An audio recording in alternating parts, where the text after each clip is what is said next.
17 April Kashmir নিয়ে পাক প্রধানের উস্কানি। এর কয়েকদিন পরই কাশ্মীরের পেহেলগাঁওয়ে পর্যটকদের উপর হামলা, গুলি করে নির্বিচারে খুন। এবারও নাশকতার পিছনে লস্কর-ই তৈবা। প্রতিরক্ষা মন্ত্রীর হুঙ্কার, কেউ রেহাই পাবে না, খুব তাড়াতাড়ি কড়া জবাব দেওয়া হবে। ओए था कोई दिसता जहांगीर तो क्या बिहारियां पे था जो दे यार मौत ही कश्मीर की कहां पे आपका बेटा कहां पे है। ভারতে ওয়াকফ আইন বিরোধী আন্দোলন চলছে। এরই মধ্যে কাশ্মীরে বেছে বেছে হামলা পাক জঙ্গি সংগঠন লস্কর-ই তৈবার। অনেকেই মনে করছেন অন্য জঙ্গি হামলার সঙ্গে এবারের ঘটনার অনেক তফাৎ। কারণ এবার কাশ্মীরের জন্য কাশ্মীরে হামলা নয়, বরং ভারত সরকারের বিরুদ্ধেই হামলা, হিন্দুত্ব বিরোধী হামলা।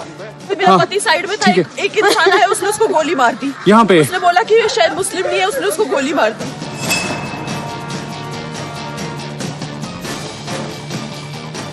এর আগে 2008-এ মুম্বাই হামলার সময় এভাবে নির্বিচারে সাধারণ মানুষকে গুলি করে মারে জঙ্গিরা।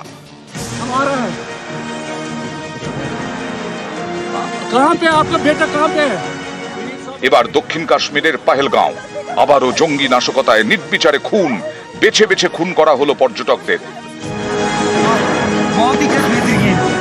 এই দুই হামলার পেছনে লস্কর-ই তৈবা, আবার লস্কর-ই তৈবার পেছনে পাকিস্তান। লস্কর-ই তৈবাকে সব রকমের সাহায্য করে পাক গুপ্তচর সংস্থা ISI। হাফিজ সাইদের লস্কর পাশে পায় পাক সেনাকেও। সম্প্রতি পাক সেনা প্রধান কাশ্মীর প্রসঙ্গ তুলে উস্কানি দেন। Our stance on Kashmir is absolutely clear. It was our jugular vein. It is our jugular vein. We will not forget it, and we will not leave our Kashmiri brethren. 17 April পাক সেনা প্রধানের এই উস্কানি, পরের দিনই পাক অধিকৃত কাশ্মীরে লাফাতে শুরু করে লস্কর। मोदी बंद अदालत के अंदर तूने ये किया, कागज तेरा था, जज तेरा था, निदान मुजाहिद का है, तेरा करके दे, इंशाअल्लाह गोलियों की बौछार से हम तुम्हारी गर्दनों को भी काटेंगे। এর 3 দিন পরেই কাশ্মীরে লস্করের নাশকতা। मेरा पति साइड में था, एक इंसान है, उसने उसको गोली मार दी। यहाँ पे उसने बोला कि ये शायद मुस्लिम नहीं है, उसने उसको गोली मार दी। भारत सरकार वो हर कदम उठाएगी जो जरूरी और उपयुक्त होगा, और हम सिर्फ उन लोगों तक नहीं पहुंचेंगे जिन्होंने इस घटना को अंजाम दिया है, हम उन तक भी पहुंचेंगे जिन्होंने पर्दे के पीछे बैठकर हिंदुस्तान की सरजमी पर ऐसी नापाक हरकतों की साजिशें रची हैं। এখন ভারত সফরে আমেরিকার ভাইস প্রেসিডেন্ট JD ভান্স। বেছে বেছে ঠিক সেই সময় কাশ্মীরে জঙ্গি হামলা। 2000-এ আমেরিকার তৎকালীন প্রেসিডেন্ট বিল ক্লিন্টনের সফরের সময়ও কাশ্মীরে হামলা চালানো হয়। সেবারও নাশকতা চালায় লস্কর-ই তৈবা, প্রাণ হারান 35 জন। বিশেষজ্ঞদের মতে পাকিস্তান আসলে চাইছে ভারতের ভাবমূর্তিকে আঘাত করতে। ভারতবাসী শান্তিতে রয়েছেন, কাশ্মীরেও এখন শান্তি, এই ভাবমূর্তিতে যাতে কালি লাগানো যায়, তাই বারবার ভারতের বুকে পাক জঙ্গি সংগঠনের হামলা। भारत एक इतनी पुरानी सभ्यता और इतना बड़ा देश है जिसको ऐसे किसी भी आतंकी गतिविधियों से किसी भी सूरत में डराया नहीं जा सकता। भारत सरकार वो हर कदम उठाएगी जो जरूरी और उपयुक्त होगा। Urge the Home Minister to proscribe Pakistan as a terrorist state and a terrorist organization under our Act and move the International Criminal Court for prosecution.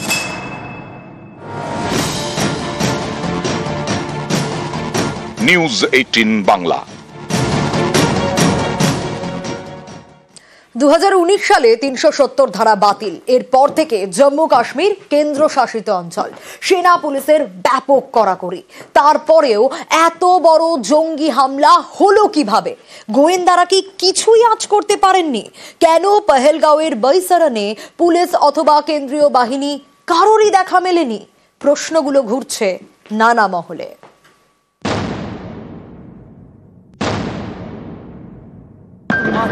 मौत ही कश्मीर की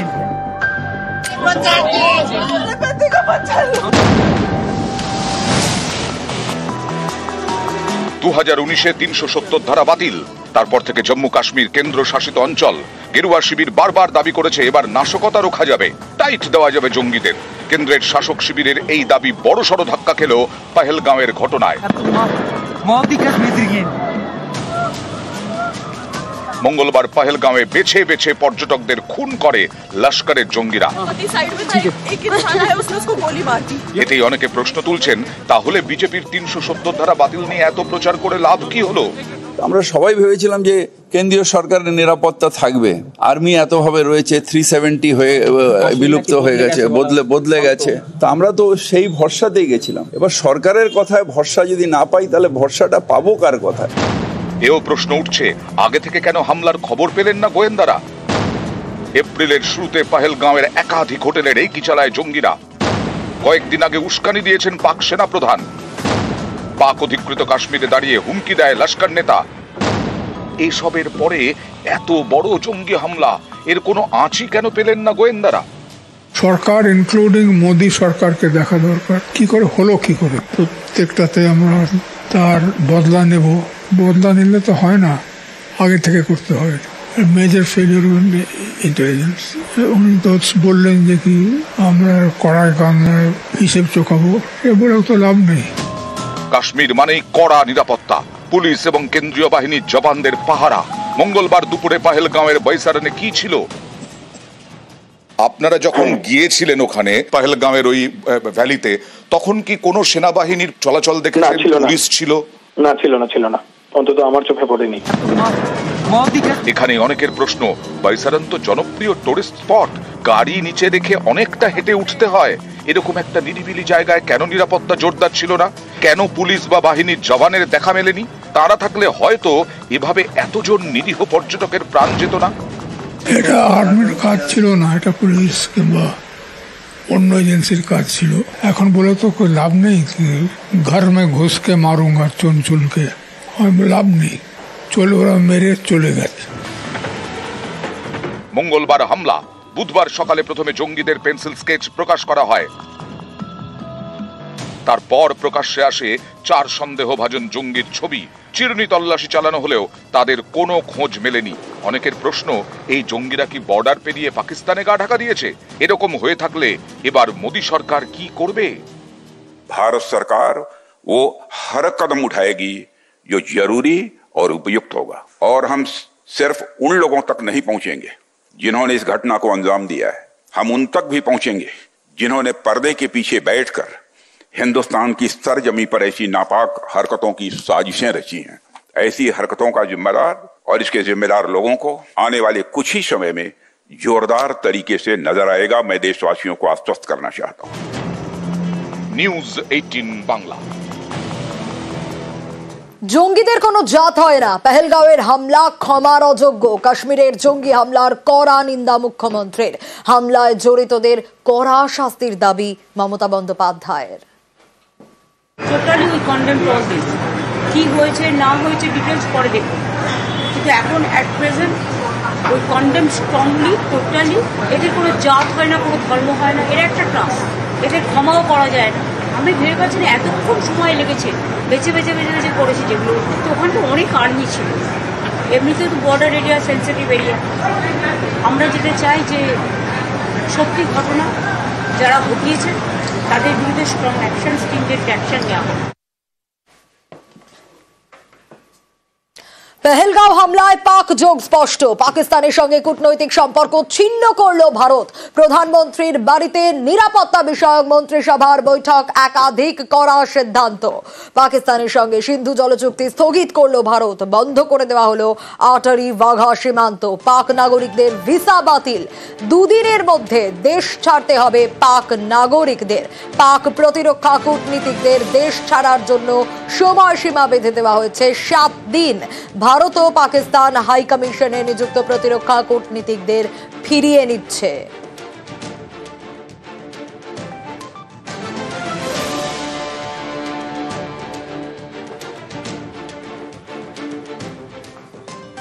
The integrated checkpost Atari will be closed with immediate effect. Those who have crossed over with valid endorsements may return through that route before 1 May 2025. Pakistani nationals will not be permitted to travel to India under the SAARC visa exemption scheme visas. Any SVAS visas issued in the past to Pakistani nationals are deemed cancelled. Any Pakistani national currently in India under SVAS visa has 48 hours to leave India. The defense, military, naval and air advisors in the Pakistani High Commission in New Delhi are declared persona non grata. They have a week to leave India. India will be withdrawing its own defense, navy and air advisors from the Indian High Commission in Islamabad. আর এই নিয়ে আমরা কথা বলেছিলাম আন্তর্জাতিক সম্পর্ক বিশেষজ্ঞ অনিক চট্টোপাধ্যায়ের সঙ্গে। তিনি বলছেন এই পদক্ষেপ জরুরি ছিল। সিন্ধু নদীর যে জল চুক্তি যেটা বাতিল করা হয়েছে এটা একটা যথেষ্ট কড়া পদক্ষেপ আমি বলবো, কেননা এর ওপরে পাকিস্তানের অনেকটাই অর্থনীতি বলুন, কৃষি এটা নির্ভরশীল। ফলে পাকিস্তানও কিন্তু কূটনৈতিকভাবে একটা ধাক্কা খেলো। ফলে এই ঘটনার পরে দু দেশের সম্পর্কের আরো অবনতি হবে। তবে ভারত যে পদক্ষেপগুলো করেছে সেগুলো পাকিস্তানকে একটা বার্তা দেওয়ার জন্য খুবই জরুরি, খুবই প্রয়োজন ছিল। পহেলগাঁওয়ে জঙ্গি হামলার জের ভারত পাক সীমান্তে আপাতত বন্ধ বিটিং রিট্রিট। বিটিং রিট্রিট বন্ধের সিদ্ধান্ত ভারতের। ওয়াঘা অটারি সীমান্ত বন্ধ বিটিং রিট্রিট। আরো ডিটেইল এ বিষয়ে জানবো।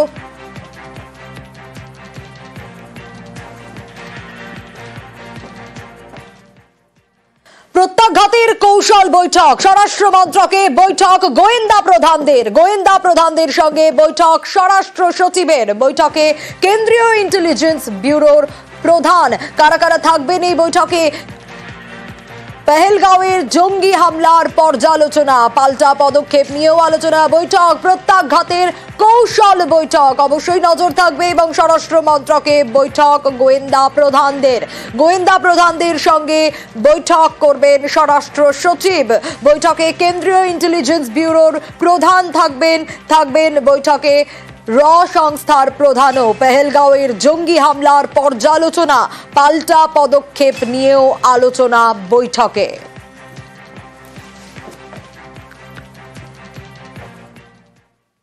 22 তারিখ মঙ্গলবার পহেলগাঁওয়ে জঙ্গি হামলার আজ সর্বদল বৈঠকের ডাক দেওয়া হয়েছে। বৈঠকে থাকার কথা অমিত শাহ, রাজনাথ সিং এর। আজ সন্ধ্যায় রয়েছে এই সর্বদল বৈঠক। অবশ্যই নজর থাকবে, কারণ আমরা গতকালই দেখেছি একটা বৈঠক আর তারপর একাধিক কড়া পদক্ষেপ নেওয়া হয়েছে।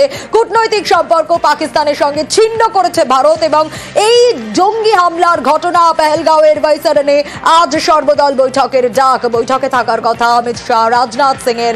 আজ সন্ধ্যে সর্বদল বৈঠক।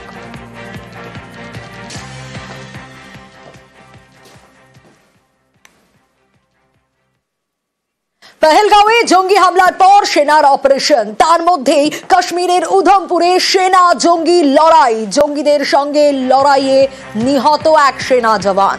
সকাল থেকে সেনা জঙ্গি গুলির লড়াই। কুলগামেও সেনা জঙ্গি লড়াই। গতকালই বারামুলায় পাক অনুপ্রবেশের ছক বানচাল করে ভারতীয় সেনা। গুলির লড়াইয়ে 2 জঙ্গি খতম হয়। তাদের কাছ থেকে বাজেয়াপ্ত হয় প্রচুর আগ্নেয়াস্ত্র।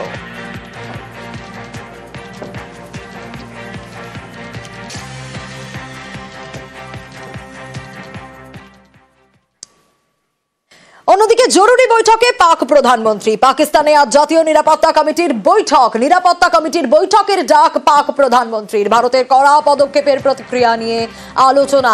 সিন্ধু জল চুক্তি বাতিলের সিদ্ধান্ত নিয়েও কথা। জলচুক্তি বাতিলের সিদ্ধান্ত একতরফা। পাকিস্তান এমনটাই দাবি করছে। সিন্ধুর জলে 2 দেশেরই সমান অধিকার বলে দাবি পাক প্রতিরক্ষা মন্ত্রীর। হামলায় জড়িত নয় পাকিস্তান, দাবি করছে ইসলামাবাদ। জঙ্গি হামলায় পাক যোগের প্রমাণ চায় ইসলামাবাদ।